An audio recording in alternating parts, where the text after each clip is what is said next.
I want to explain why A Song of Ice and Fire is an inherently hopeful story using the character of Theon.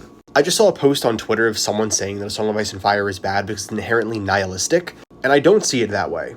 In creating A Song of Ice and Fire, George R. R. Martin meant to make a story that is incredibly realistic, that does not shy away from the truths of the world.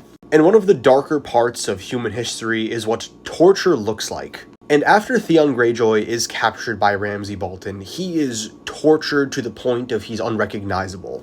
And when you meet this character in A Dance with Dragons, he is a creature. It is so hard to see any humanity inside of this thing, because everything that was Theon Greyjoy has been stripped away from him. It's not unreasonable to not know who Reek is for the first few pages that you're reading his chapter.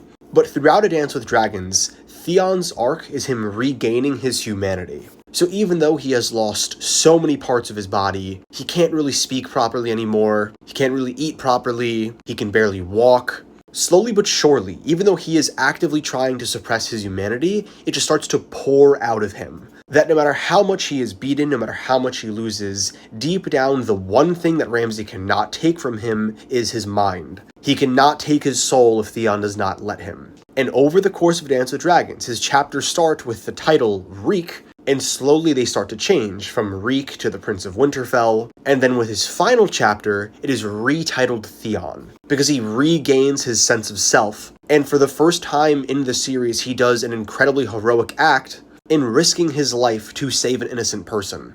And his arc, moving forward, goes from one in A Clash of Kings where he is betraying people and making every wrong decision possible, to losing everything, and now doing everything he can in his power to make up for what he has done. And that is an incredibly hopeful moment. When he regains his sense of self, I cried, because I was just so moved by the willpower that the human spirit has. And this is something that can only be accomplished if you go that far. If you really let the reader know and see the true horrors of this world. Because George R. R. Martin takes inspiration from the real world. He does not pull this out of thin air.